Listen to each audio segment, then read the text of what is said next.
Welcome to USA Global TV and Radio, where our mission is to provide education, entertainment, hope, and inspiration. USA Global TV and Radio connects you with experts and audiences all around the world every single day to help you succeed in business and to live a richer life. Visit us at usaglobaltv.com to learn about career and life-changing training and mentoring programs like the Listening Mentor. Subscribe to our newsletter to stay informed about our special programs and offers. Discover how you can become a guest on one of our shows or a host or producer of a USA Global TV and Radio show of your very own. That's USA Global TV and Radio, where the doctor is always in.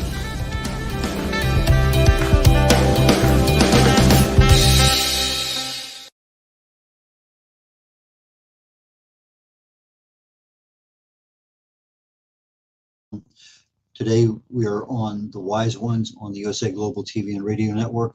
And my guest today is a repeat guest. We had him on the corner bookstore, about 5-6 weeks ago. And his name is Machiel Hoek, Dutch. And he's joining us today from Europe. And Machiel, please join us. Hi, Red. Good evening from here. It's evening. So thank you for having me again. Now, we talked about the book, The Girl Who Changed the World, the last time you were on. Has anything changed with regard to that particular process in your life? Because there are several things we do want to get into, but I want to give you a chance as a writer, as an author, and as a repeat customer. Is there anything new or whatever going on with the book, with your author tour, et cetera? Thank you very much. It's ongoing. There's a lot of nice reviews coming on in the US, also professional reviews, and I've getting in touch with some European publishers who want to get it into Germany and France and Italy. So that's really nice. And I think without political preference, The Girl Who Changed the World could have been something that could have changed yesterday, could have happened yesterday in America, of course, and it relates then to feminine leadership. But that's a different topic that we'll dive into. So for the book, a lot of things are very nicely happening, and it's also part, thank you to your show. So thank you very much. Okay, why don't we take that same theme that you just talked about, The Girl Who Changed the World, and a topic that is, I think, of interest is true feminine leadership in the world. We don't really see a lot of that. Care to talk about that just a little bit? Yes. We don't see that in humanity, but your show is called The Wise Ones. And you have this wonderful picture of you and the owls on the background, of course. The owls are very wise creatures, very wise animals. But I know of a couple of people who studied the behavior of wolves and were interested in how leadership in a pack of wolves really works. And they stayed with the pack of wolves for over 2 years and really just were there on a day-to-day basis.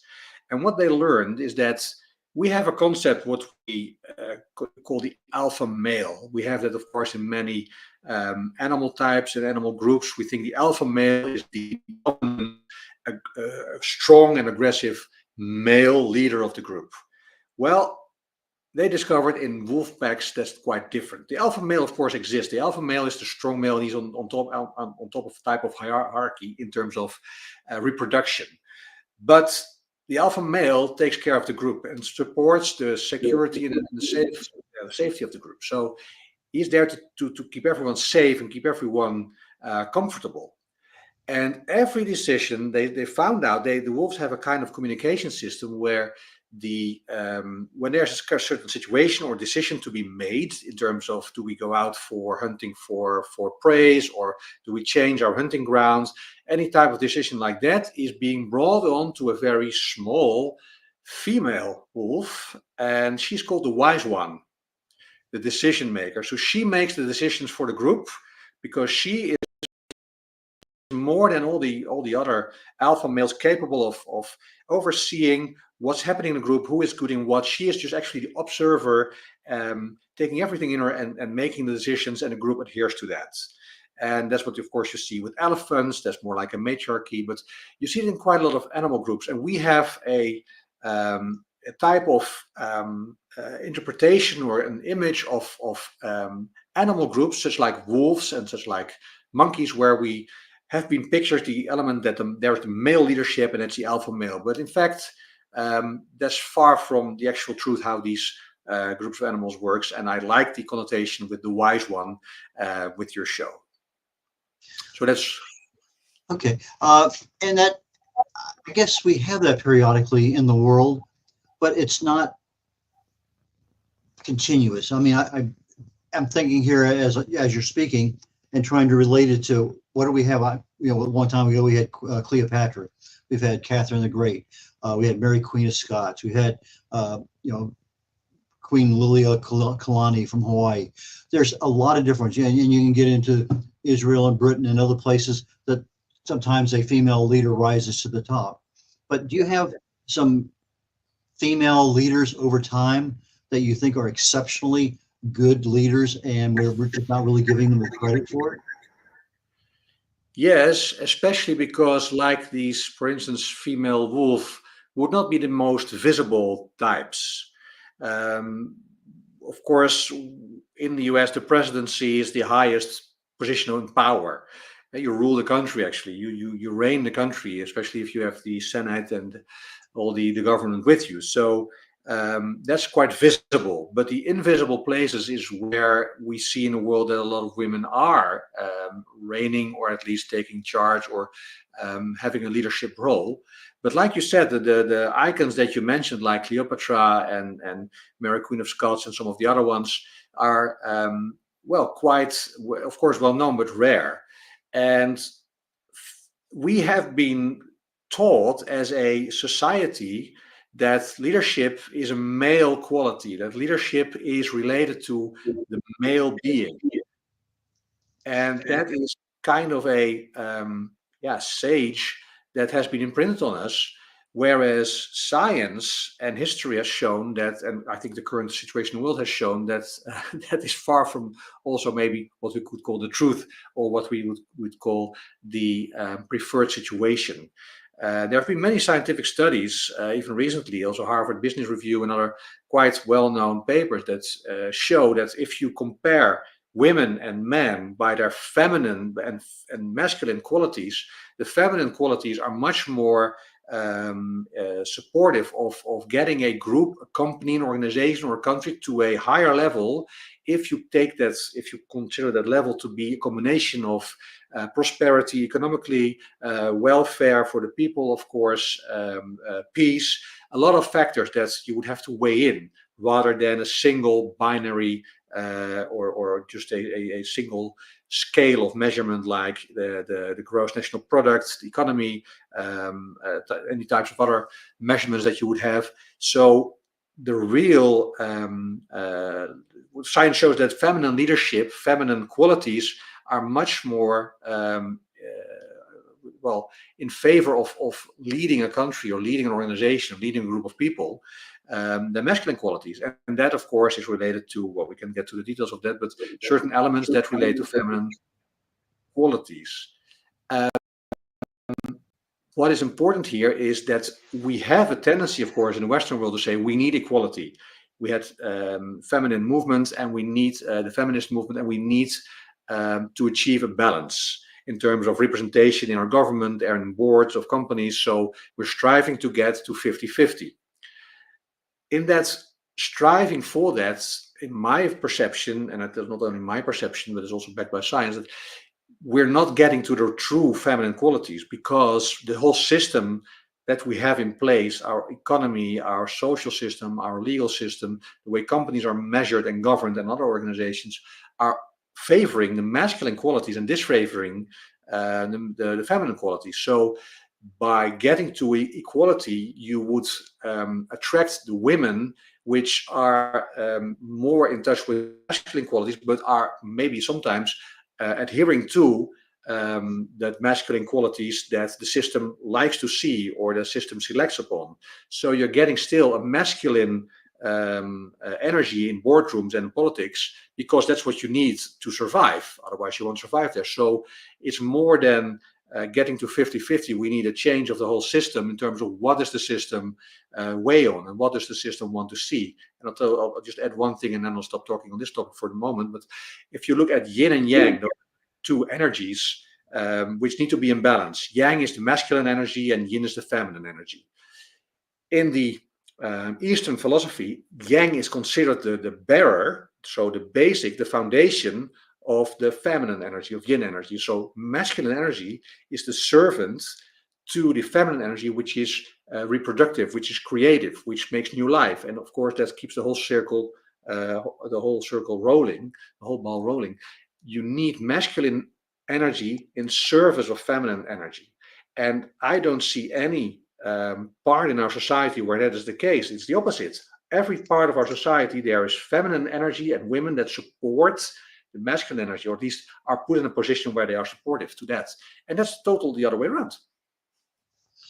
So if I'm hearing you correctly, and I'm just speaking with my own words, the natural mother nurturing perspective of the feminine entity in being able to raise a family. And there's an expression many years ago, one of the guys here on the radio station is saying, it says, one mother can take care of 10 kids, but 10 kids can't take care of one mother. And it's so true. I mean, and maybe 80 years ago, that might have been a more, because grandparents lived with the kids and everything else, and they really took care of each other. But nowadays, okay, we'll put, grandma over here in the assisted living home, whatever, and I'll pay for it, but I don't have that responsibility. And so that, I think, is a major one. But when you have that natural motherly nurturing instinct, and that perspective is not even used in business because the men don't have that. There might be a couple, but as a general, that's not the way we're taught. That's not the way we're trained. That's not what's expected. It's just not there. But when you actually put that into practice, there's a lot of success when you overcome that difference that men don't want to work for women. And I think that's a pretty widespread feeling in many, many cases. That's true. What you see a lot. I've only been I've been leading a few big businesses, but of part of big corporations, and there's that energy or that feeling is widespread, as you say. It's something that we've been raised with or been taught that this is the way to work for centuries, and of course maybe millennia, because the ancient systems, of course, even further disfavored the feminine qualities and create, of course, a very unequal situation. But we haven't recovered from that. And if we try to recover from that by just saying we need 50-50, we're still not recovering because we're not changing the core of the system, the source of what is, let's say, still imbalanced, because our whole economy is based upon competition, is based upon winning and losing. The way politics work in the world, and we see that, of course, with the current conflicts and wars going on, is always by winning and losing. Man, and that's I want to say, it's not toxic masculine energy, because no energy is toxic by itself. But when it's out of balance, when it's gained control over the other energy, then it becomes out of control, and that's dangerous, and that can become toxic. But it's not toxic intrinsically; it's not toxic by itself. Masculine energy is, of course, focused on competition, on winning, on the ego, on itself, and that's what you see with most masculine leaders. 15% of the political leaders in the world are women. 85% are men. All the dictators in the world and the semi-dictators, there's a whole classification of when someone is a dictator and when someone is a semi-dictator, are men.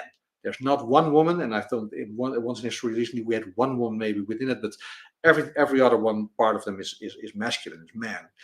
And that is very well explainable, because that's the way masculine energy works, and especially if you are in our system able to get to the top of that pyramid, with some exceptions like maybe President Obama, you have men that are doing it for themselves, whereas women, feminine energy, is looking at the bigger total. That's part of the DNA. That's indeed, if you raise a family, you have to take care of the whole bigger total. You have to take care of the bigger system. That's in the DNA, and that's perfectly balanced, outbalancing powers, because they're countervailing powers. That's what I was looking for. Sorry for that. countervailing powers, they keep each other in balance, unless the system takes it out of balance and takes it out of control. So what you say, in truth, is but it's not only about nurturing. Feminine energy and feminine leadership can be very, very, very powerful. Feminine power can be more powerful than masculine power to a certain level, but it needs to be aligned with their true core, as well as masculine energy needs to be. And I think in our system today, both are out of balance, but especially the combination of the feminine and masculine energy is totally out of balance. Well, I've noticed over time, just in the movies that have been released, if you go back 50 years, the Rambo kind of thing is always a guy, but then you sneak in a female mercenary or whatever, and then you're seeing more and more and more of that. I think there's a new series on TV, Lioness or something, and I think a lot of us take, okay, well, there's no muscles on that woman, therefore she can't be strong. I may be saying that out of context, but there's a lot of strength even in people who are wiry. There's no muscles, but they are exceptionally strong. But then you take the misperception, well, it's a female, and so you kind of lower your expectations as a male, and now all of a sudden that woman kicks your butt.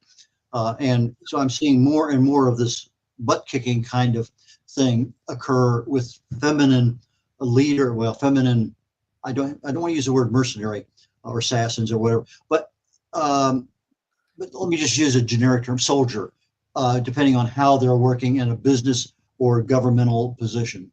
And I enjoy those movies myself. G.I. Jane. G.I. Jane, yes. But in the process of doing this, I think there's another bigger topic, because you touched on it very early. We had an election in the United States yesterday. Very dramatic, a lot of money spent and everything else. And from a Dutch perspective, or from a European perspective, we have little to no appreciation for what goes on in, whether it's any country in Europe or whatever. So you want to touch a little bit on the European politics, and then I'd like to get a little bit more into your specific interest there in your home country. Yeah, if you look at Europe as a whole, Europe has some 500 million inhabitants, so that's more than the US, but it's smaller. So we're of course more compact and more concentrated way of living in Europe. We used to be, of course, a combination of independent countries. Totally different, of course, from the US, where you have this whole country which was at some point divided into states. And United States, we had non-united countries, which became more united through the EU.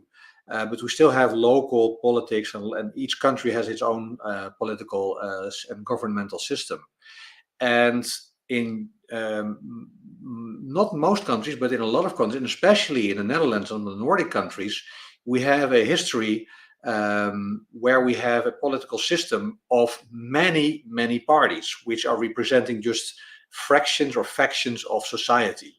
That system was brought by Dutch pilgrims to America, because they founded New Amsterdam, currently New York, and they brought the Dutch political system to America. But at some point, I've been explained by an American historian that didn't work in America because the country was too big.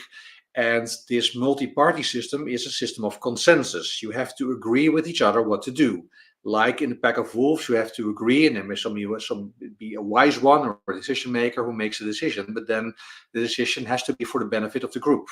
Whereas in America, at some point, you got to this two-party system, whereas one party reigns by control. And that way has absolute power, because they can do, to a certain extent, of course, not conflicting with the Constitution, whatever they want. In Europe, for instance, in the Netherlands, it's a flat country. Half of the country is below sea level. We made polders. We made dikes, and we pumped out the water, and you create polders. In these polders, it was and farmers just then started farming in these polders because it was very fertile land. And you had a grid system in place with all the small canals that took care of draining out the water, and with windmills pumping it out. And that model was in place, and everyone in that polder, every farmer, had one interest: staying dry. So they had their common interest was to stay dry, to keep the water out. Otherwise, their harvest would be gone, and there would be otherwise drowning, or at least everything would be underwater. So they would take care of it as if it was their own system, but they would take care of it as a collective system.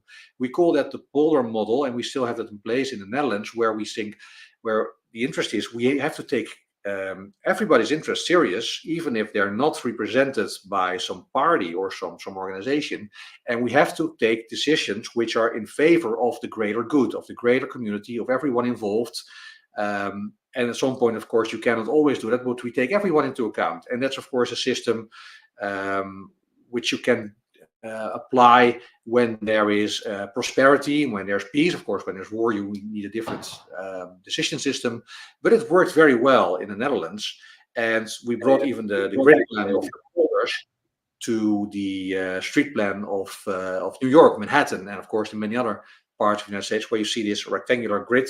That's all based upon the Dutch polders, where we have the same grid in place. But we have a different system of getting to decisions. This is through this consensus model. And the one thing, we have very different ways of working in Europe. Germany and France are more hierarchy based. The Netherlands and the Nordics are very anti-hierarchy based. But we get the tendency of polarization, of populist politicians getting more votes. But the general response in all countries in Europe, when the outcome of elections was clear yesterday, was, oh my God, what happened? There was disbelief, because no one in Europe could think, or at least expect, and this is again not about political preference, but that someone in place with so many, he's been treated like potential, like a felon, and with so many charges against him and so many lawsuits, could be still running for president and become president.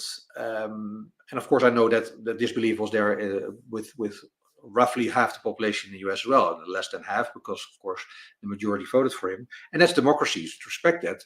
But the whole tendency in Europe was, how can this happen? How can a system which allows people to vote in freedom get to a result where that freedom is in jeopardy? That's the general thought, the general view in Europe, that the outcome of this election will be that US will be less of a democracy and more of a, you have, call it a semi-dictatorship in place. And that might be over-exaggerating, and I, again, don't want to make this about polarization. We need to depolarize. But the general European response to the events yesterday, and of course the sequence before that, was disbelief, was general, real disbelief. And a lot of that, I think, is brought on by our press, our media. There's certainly a very large slant in one particular direction than another. A lot of things going on. And so you're sitting here in America and you have great insight into what's there, what you see, what you choose to see, what you choose to believe, etc.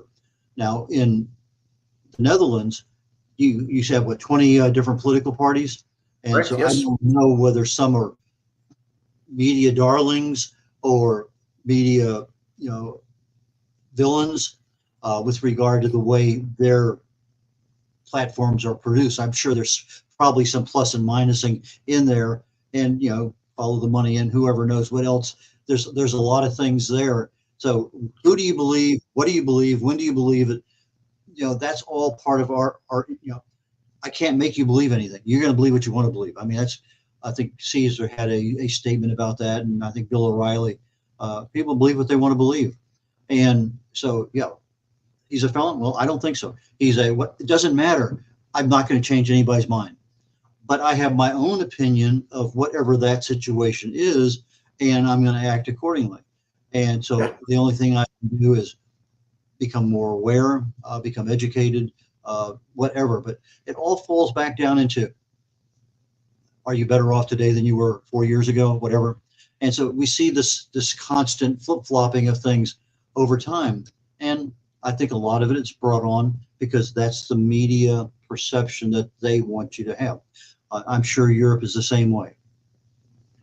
Yes, you're right. Europe is the same way, or getting the same way. This is a tendency we see worldwide, and of course they're being fueled by developments worldwide, where there's an invasion in Ukraine, then Russia, where Russia wasn't the enemy for a long time, and then the enemy again. We have China coming up, roaring, and of course being aggressive against both US and Europe, so against the NATO.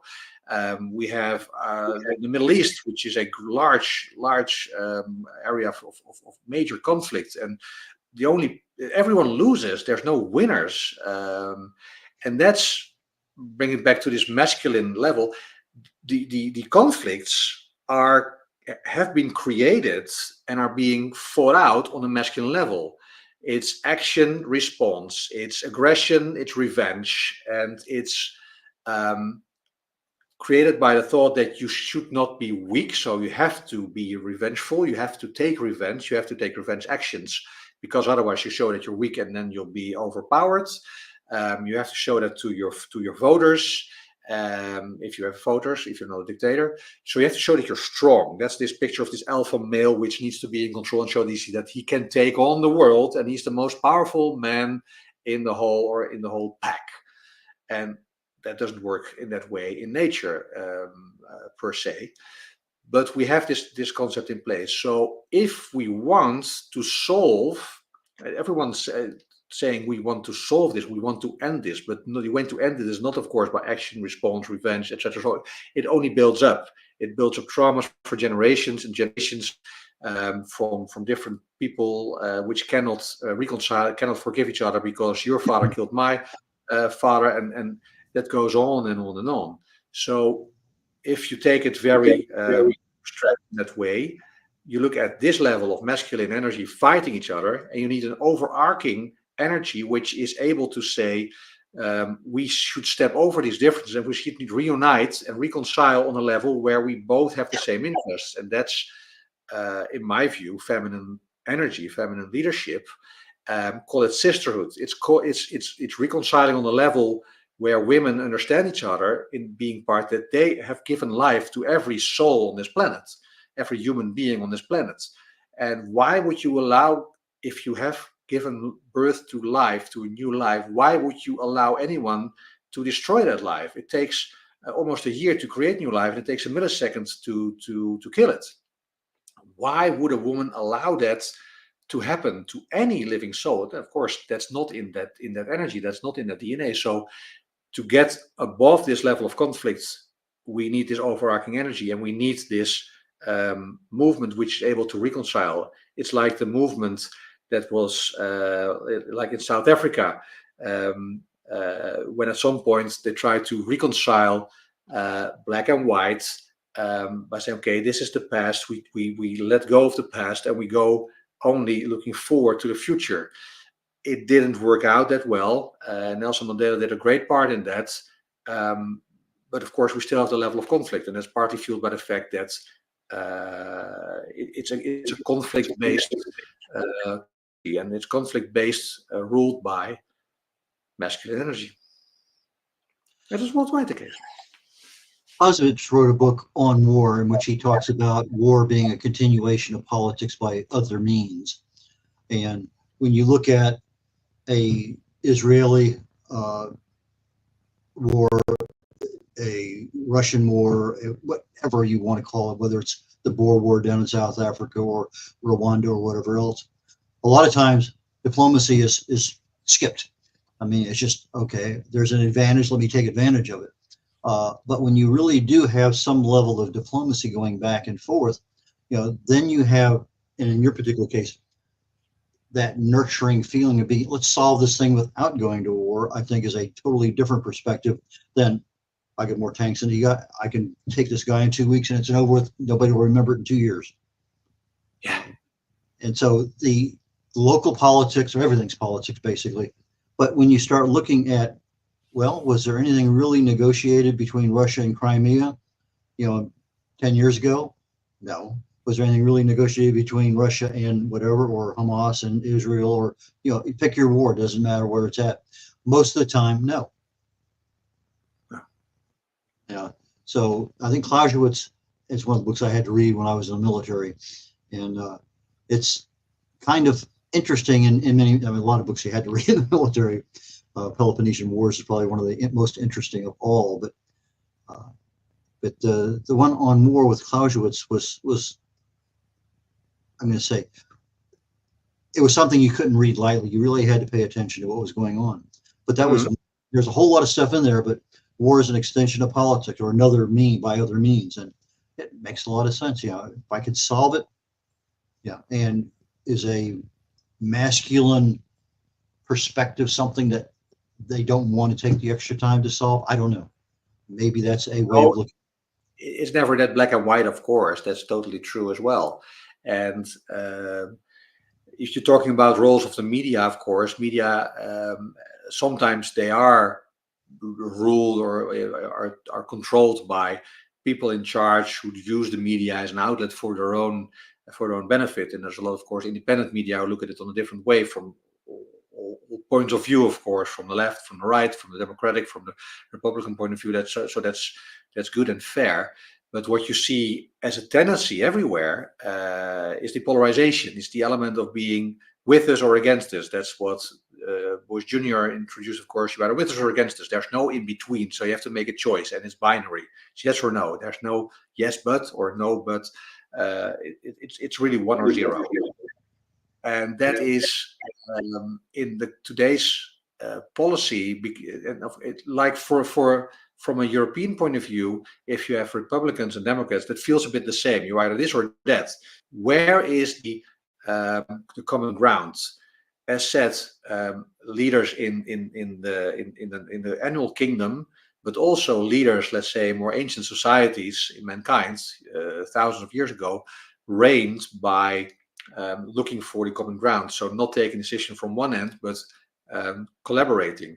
What real leaders should do, of course, is ask the other party, what do you think? How can we make this work together? That never happens, of course. It's only you're wrong, I'm right. And that's the basic standpoint.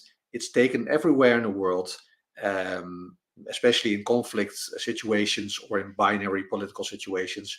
And that's not helping, because it really creates the system of choosing your sides. And it's like George Orwell's 1984. We're united because we have one common enemy, and that unites here. Well, that's great, but it doesn't unite a country. It doesn't unite the world. It divides, and it creates every level of conflict, which have to be fought out on every way of power, by military power, by economic power, by political power. Every level of power it's a power play. And the binary, you do have a lot of blockage there. You got a lot of egos, you got a lot of money, you got a lot of other interests. When you have 20 parties, you have to get together with 3 or 4 or 5 other ones in order to be able to have. So that provides, I think, a natural melding opportunity of views, positions, priorities, as opposed to basically a binary system in the United States. It's conservative or Democrat or liberal or progressive or whatever, but they're all wrapped up within the Democrat and Republican image of the political party. And you look at Democrats 50 years ago, party's totally different than it is today. And so things change over time, but they change incrementally, except maybe in the last 10 years or so. I think it's been a little bit more dramatic change, but change does happen over time. True, and it has to be, because the world changes, we change. No change is going backwards, maybe, but you can change in many ways. And the change here is that both parties are calling the other one evil, the other party evil, and that's just disqualifying.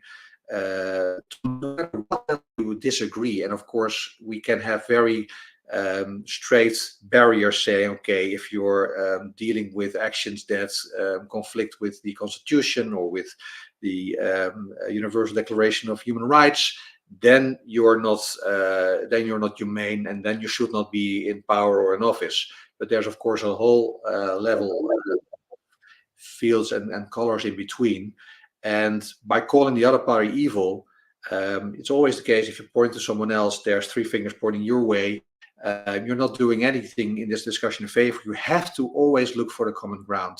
And that's what I think is so important in the US. if the Democrats would have won, the other side would have been frustrated and angry. And now it's the case the vice versa. So you will never make the whole country happy. But to the people who, let's say, lost in this case, who wanted to see their party win and it didn't win, it's very important to understand that the world is changed one by one. It only takes one person to change the world, and it takes one human being to start a change. And there's no reason it can't be you. So look at the change with yourself. It's easy to look at the other party saying they're the fault, because now what's happening is their fault. Because they're wrong and I was right, or our side is right and they're evil, but that doesn't help and that doesn't give any solution. So the solution is in yourself, and the solution has to be found by your own behavior, and by changing that behavior, you create a movement of change. It's easy like God, you be the change you want to see in the world, but that's of course a quote that everyone knows. I mean, even in my lifetime, I've seen some major changes. I lived in Germany for 2 years, I guess, the late 90s. And back then there was no passports, open entry. And the open entry kind of led to open immigration, which led to other occupations, unintended consequences, I guess is what I'm getting toward. Sometimes the best things we have, okay, this is going to work. We should be doing this, it's humane, whatever. But the unintended consequences is never even flushed out on the front end. Well, what's the worst possible scenario? Well, what's the next worst? And that'll never happen, but it has happened. And it's because we don't sit down and really talk about why are we doing things and what could possibly, disrupt the system that we're not even thinking about. True. And reconciliation is and getting together again is always possible. Germany, of course, was the aggressor. Hitler was able to set up this whole country to do things that individual people thought they would never do. And you have these famous studies of the 60s and 70s which show the same, that people individually are not, they don't have the intention to do any evil, but in a larger group of people or taught by authority, they are able to do that, and they don't even see it themselves. So Germany, of course, was the enemy, and we were, as Europe, liberated by the Allies, by America. So there's a lot in our current situation which we have to thank America for.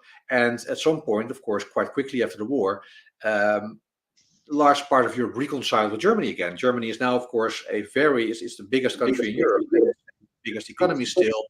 And they have a very important role in Europe, and of course in dealing with Russia. So that's really a change from being the evil villain to really a nice and peaceful country again. We're getting down to the last minute in the show.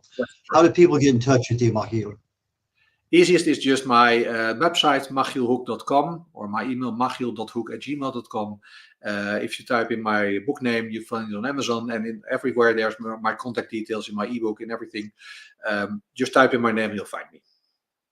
Okay, for our audio audience, Machiel, Machiel, Hoek, HOEK.com.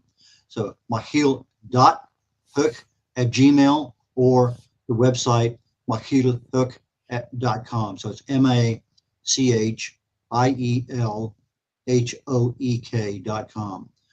Machiel, thank you so very much. I look forward to our next conversation, because this went in a really interesting direction. I learned a lot, and thank you. Thank you, Red, for having me, and I loved and I enjoy your input. Really, thank you for that. Okay, with that, I'm going to go ahead and conclude the Wise Ones today, and we'll catch you all next week. Take care. Bye now. This program is brought to you in part by the British School of Excellence and founder, Mr. Philip Sykes, building confidence, changing lives. Do you share our view that etiquette is a set of modern life skills that are essential for personal and professional success? Join us as an etiquette coach and change people's lives through the power of etiquette and manners. The last few days have been really amazing. I had a trainer course from the British School of Etiquette. And I must say it's been one of the best decisions I've ever made, and one of the best investments I've made in my own training and development. Now, words alone will not describe the transformation and the positive path that I have traveled with the British School of Etiquette. I find really I learned a lot from the lessons this time I came. The last few days with the British School of Etiquette have been fantastic. And what I've learned now is really beyond my expectations. This is the most rewarding experience and the best investment I have made this year. It was just great. I learned so much, and when I go back to Belgium, I will incorporate a lot of it into my day-to-day life and business. It's been absolutely wonderful for the whole week that we were here. I feel transformed, and I feel like blowing a trumpet and tell people, come and do this school. This class is the best. This is the best school ever. You should take it. It will change your life immediately. I am now able to teach other people how to bring the best of them. Thank you. Thank you, BSc. Thank you. Thank you so much. Thank you. Thank you to our clients for their testimonials on the Train the Trainer program. Our exponential and global growth is so significant that we've evolved from the British School of Etiquette to the British School of Excellence, where we're investors in people. Let us invest in you and your career. Contact us to become an etiquette coach. Go to thebritishschoolofexcellence.com. Start your career and elevate your success today.